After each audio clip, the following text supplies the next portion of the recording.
So, Celine Fox, year 3 PhD student. How are you getting on with your research? Yeah, really good. I'm in my third year of my PhD now in School of Psychology in Trinity. Really enjoying it, and yeah, I have a year left. And so, what stuff are you looking at? So I'm really interested in compulsive disorders.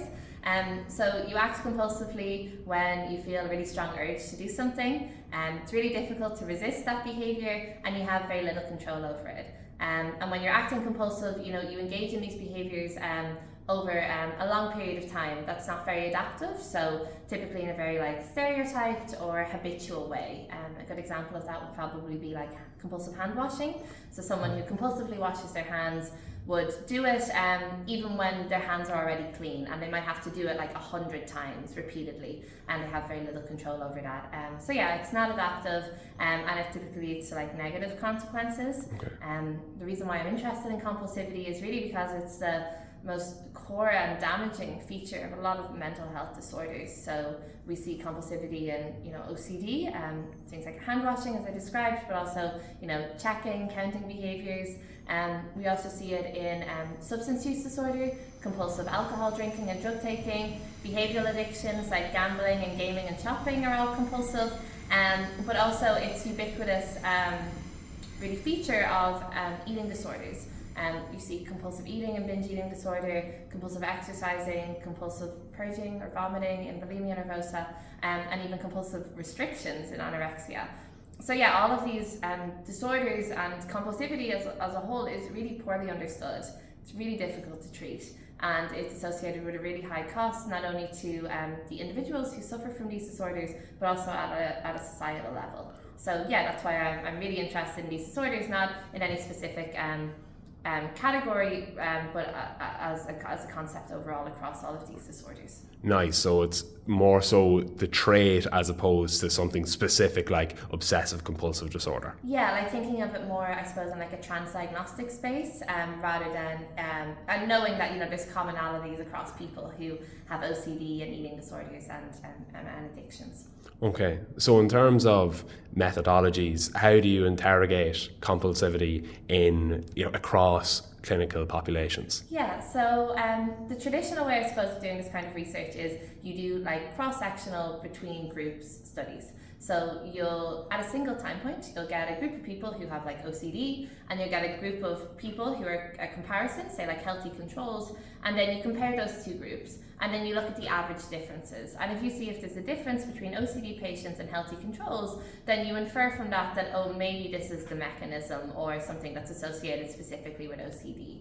And this is the typical way we do research, and it's gleaned a lot of really interesting insights into compulsivity, but it's a really limited approach to studying these disorders for lots of different reasons. And one of the main reasons, I think, is that mental health is way more complicated than these discrete categories that we have, and we know that people don't fit neatly into these categories that we have, and they reflect more, I suppose, a convenient fiction than clinical reality. So we know that within these groups, say a group of people with OCD, all of these people are very different to each other. You take 10 people with OCD and they all have different symptoms in terms of their obsessions and their compulsions that are driving that disorder. As well as that, we know comorbidity is really high in these disorders. So again, it's unlikely that this group of people with OCD are pure OCD patients, in that they don't have any other disorders. There's this thing called the rule of 50%, where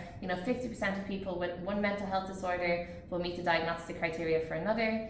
50% of people who have 2 mental health disorders will meet the criteria for a third, 50% of people with 3 will meet the criteria for 4th, and so on. So you can see that you get there's a lot of heterogeneity within this group. As well as that, there's shared symptomatology across all the different disorders.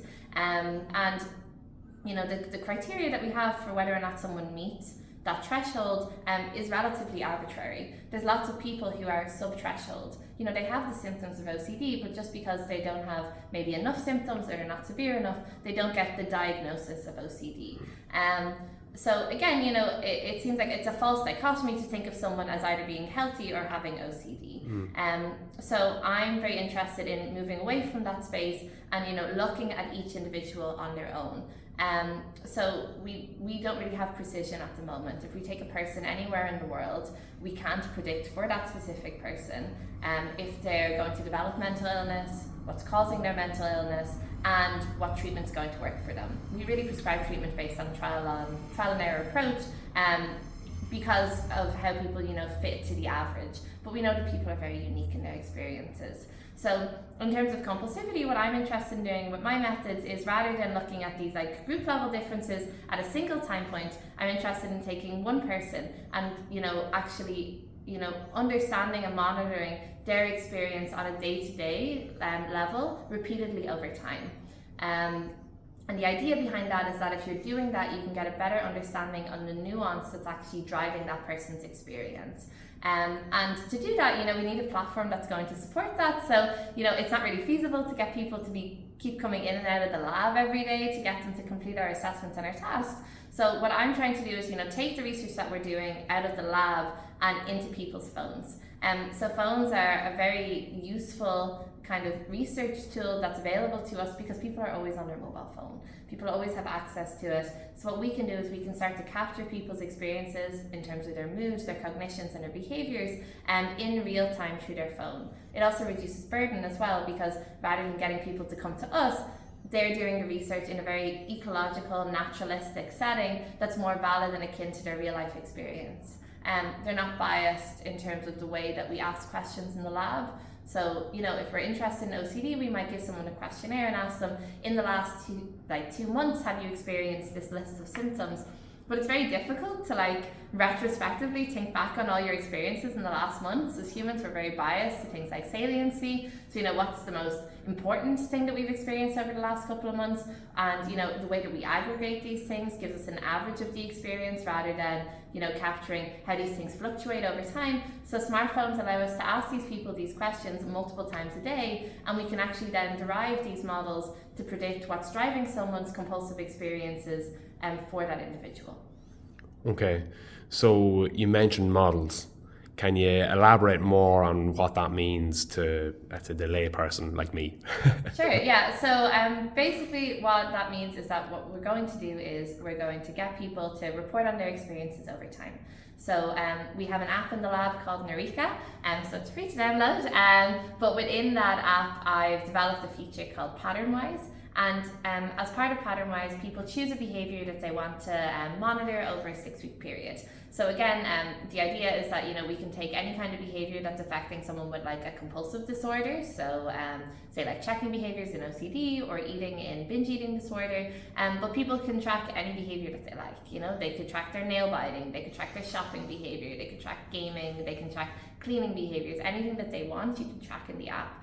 And then once you do that, you sign up to it, and then the next day you start getting notifications in the morning, the afternoon, and the nighttime.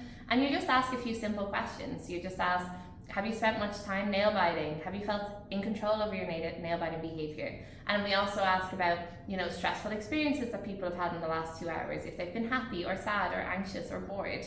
And what we can do is we can do that for a 6-week period, as I said. And if people do that at every time point, we have over 100 time points on that person. We have data at all of these different times.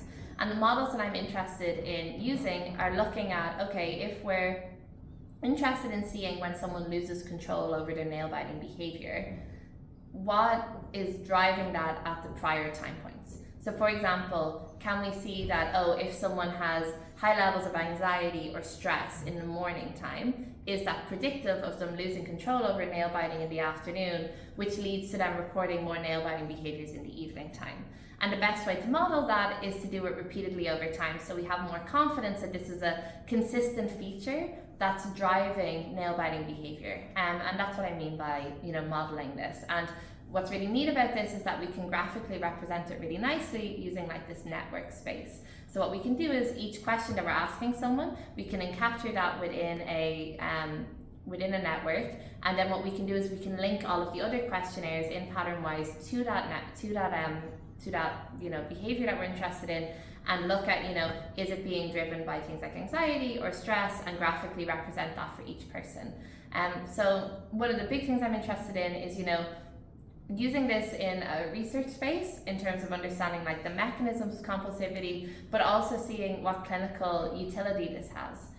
So when people go forward for treatment, especially psychotherapies, there's really high demand and there's really not a lot of resources available for people with these mental health disorders, so they end up on wait lists, and wait lists can be up to 8 weeks before someone actually starts their treatment. So I'm very interested in seeing, is this something that we can use for people before they start treatment? So people, they know they have OCD and they want to go forward for, clinical treatment for their OCD, but they have to hang on a wait list for 8 weeks. So while they're doing that, they could start doing this kind of ecological monitoring of their behaviour. And what that means is that by the end of the 8 weeks, the person has a very nice graph that represents, how anxiety and their mood and stress is driving their compulsive behaviour and their obsessions, but also the clinician has access to that information. So it creates transparency between the clinician and the client, because they can see, okay, we have all this information on you from the last 8 weeks. We know here that it seems that anxiety is really driving your experiences, so that might be an important therapeutic target for you. But it also, the person who's, seeking treatment and is really suffering with this disorder is getting, the opportunity to self-monitor over time, but also get those insights in real time. So, every time they're doing these assessments, that graph is updating for them. So this is the overall goal with the behaviour. So again, it's taking stuff out of the lab into people's phone, but also hoping that it has real clinical utility for people who are, in desperate need of treatment now. Amazing. That sounds so cool. That it sounds like for the client, they can kind of hit the ground running with their clinician, and then the clinician kind of has an evidence base then from which to start going forward. Yeah, and I think the caveat is obviously that this is all very new, and this is a very novel approach to understanding what's driving someone's experience. So I think there's still a lot to be done in terms of the way we're modelling these kinds of experience on an individual level, and I think as well it's very difficult to infer causality necessarily from these networks, because there's a lot of information we don't have. So although we can see that something is predicting something in the future, we don't know if it's necessarily causing it in the future either. But I think this is, it represents a real data-driven way of understanding people's experiences, and there's opportunities as well, not only to do this data-driven approach, but also integrate the clinician's formulation of what's going on with the person and the clients in the idea of what's going on with them into one single network as well. So you're getting information from the data that the person's providing at a higher level, what they think is driving their experience, and also the clinician's ideas as well. So integrating all of those sources of information to determine, what's the optimal treatment path for someone who's really struggling with compulsivity. And there's applicability as well to, I suppose, all kind of mental health disorders with this approach. Incredible. So I know you mentioned how you're cognizant of the limitations of your research, how it's early days. With that as a caveat, you're a few years into your PhD now. What kind of insights or kind of take-home messages have you taken from your research, or what do you feel are the biggest lessons you've learned from your work so far? That's a really good question. So I think something I've taken is I've been doing a lot of work now with patient groups, and it's been great because I'm working with patients in the UK and also New York, and I can do that because of Zoom and tech. So I video call these people when they're signing up to the study, and I do clinical interviews with them to garner a sense of not only the levels of severity for their OCD or eating disorders, but any other disorders they might suffer from, and the current treatments they're undergoing. And the real thing that struck me, and I think it's only since I've really worked with real patients, that there's so much heterogeneity. Everyone's experience is so unique, and it really just hammers home for me that the insights that we're getting from these group level analyses are not necessarily valuable if we want to predict anything about the individual, because everyone's experience is so unique, and the disorders that people suffer from vary so much, and the severity and the reasons why are you can't capture that at the group level. So it's really reinforced for me that if we want to have precision and if we want to make personalized prediction, we need to start looking at people on their own, and not trying to aggregate on the average, oh, here's what 100 people who have OCD look like, therefore we can say this about this one person, because that's just not true. So I think that's the main thing I've taken from this, is that, you know, it's informative, I think, to get, you know, really big data and like large samples and look at like maybe mechanisms on average. But if we actually want to, you know, understand what treatment's going to work best for whom, we need to shift away from that kind of approach and start understanding people repeatedly over time. Incredible. And before I let you go, Celine, what are the next steps in your research, or what do you get excited about looking forward? I think, because I have been, you know, working with this kind of ecological, momentary data and with compulsive disorders, you know, as part of my PhD, the overarching goal is, you know, to make something that's, you know, a real useful clinical tool. And I think the kind of research that I'm doing at the moment is more mechanistic. You know, I'm trying to look for each individual what's driving their experience, but I'm not at the moment really looking at, you know, how that is impacted or changes as people go through treatment. So I definitely think I'd like to continue with this research space and, you know, really investigate, you know, how far we can take this in terms of using this as a reliable and valid clinical tool. Amazing. Thanks so much, Celine. No problem. Thank you.